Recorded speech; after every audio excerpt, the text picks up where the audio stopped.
Haritada Seyrek yazıyor ama burada Seyret yazıyor. Seyret Çakıl Plajı, Kaş Belediyesi'ne ait. Burada dinleneceğim 1-1,5 saat civarında. Saat 11'e geliyor. Hem drone'un bataryaları bitti, hem telefonun şarjı bitti, hem GoPro'nun şarjı bitti tamamen. Patara istikametine doğru devam ediyorum. En iyi ihtimal bugün Patara'ya gideceğim. En kötü ihtimal Kalkan civarı bir yerde kamp yapacağım.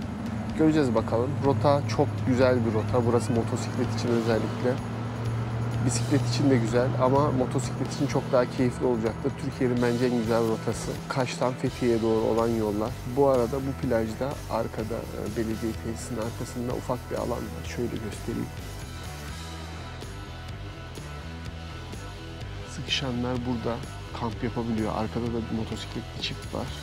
Gece burada konaklamışlar. Burası kamp için muhteşem bir yer. Çok sessiz, sakin bir yer.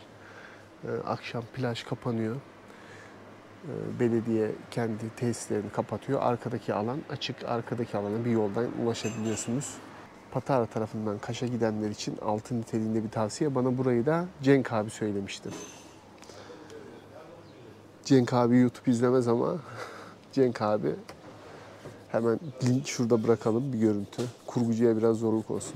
Cenk abi kimdi? Cenk abi beni Faralya köyünde, Fethiye Ölüdeniz'de yolda kaldığımda evinde misafir eden motosikletli turcu abimiz.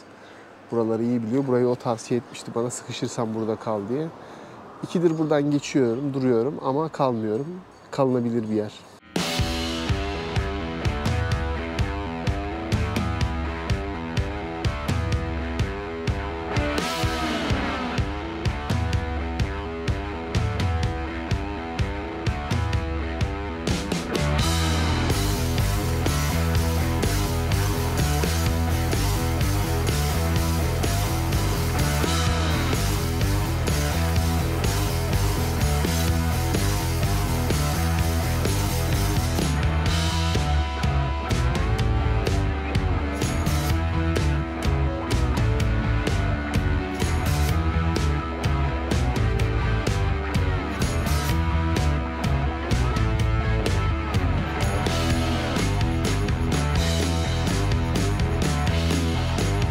Kardeşim çok teşekkür ediyorum. Rica ederim efendim. Görüşmek üzere. Eyvallah. Diğer brocum nerede? Adı neydi? Ulaş. Ulaş. Ulaş'cığım çok teşekkür ederim her şey için. Rica ederim abi. Görüşmek üzere. Kendine iyi bak. Eyvallah.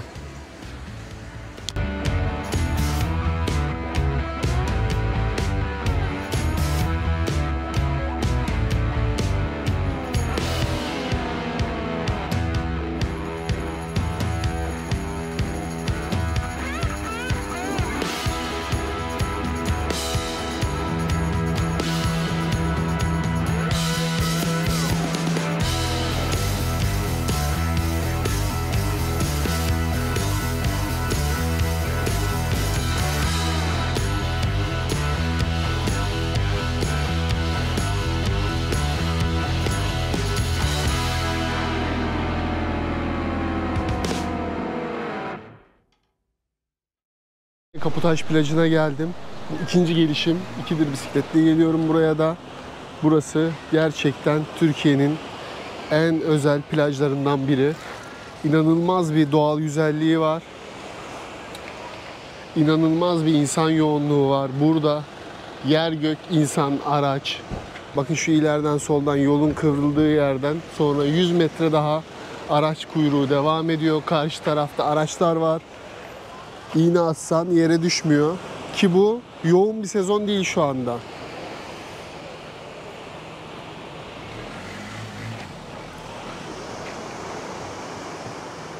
Burada muhteşem bir uçurum var. Deniz buradan çok güzel görünüyor. Girip yüzmeyi çok istedim şu an ama inanın hiç enerjim yok. Çok yoruldum. Yolum da var. Bunu yine bisikletsiz bir tura erteliyorum ben.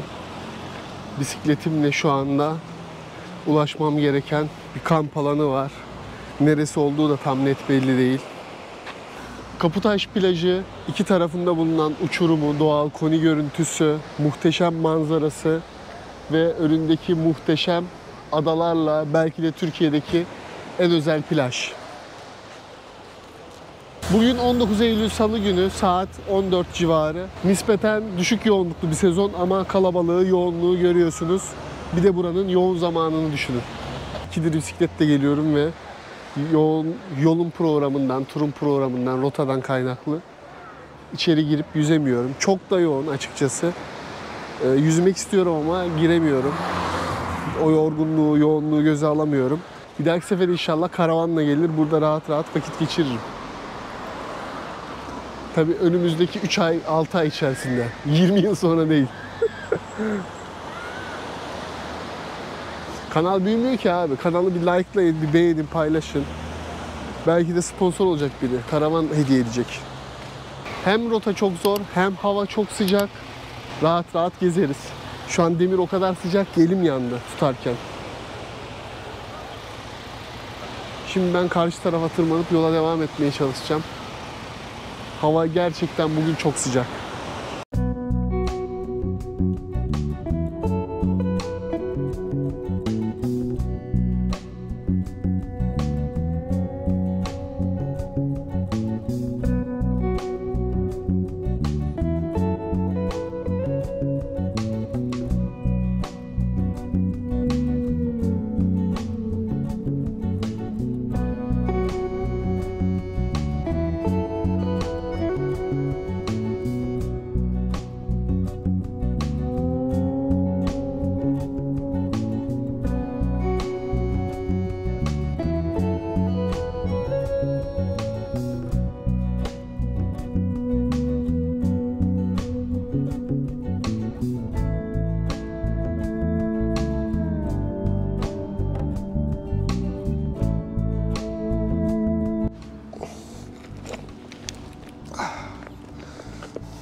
Kalkan'a ulaştım. Kalkan'ın girişinde hemen bir tane Migros vardı.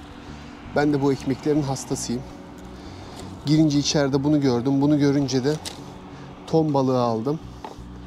Biber ve soğan aldım. Şöyle göstereyim. Hoppa. Biber, soğan, ton balığı ve ekmek. Hem güneş biraz geçsin hem de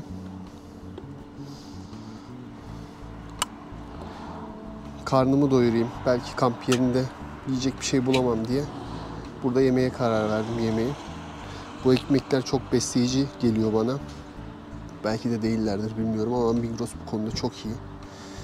Burası 112 lira tuttu. Akşam yemeği için. Çok da pahalı sayılmaz. 2023 Eylül ayında. Bir yandan çok yemeyeyim. Bundan sonra şişko diyorlar. Göbek var diyorlar. Turda benim için en mükemmel kombinasyon bu. En ucuz, en kolay.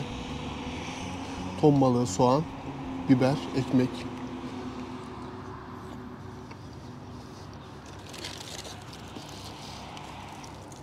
Bunu daha sık yapabilirim. Özellikle bu ekmekle. Bayılıyorum bu ekmeklere.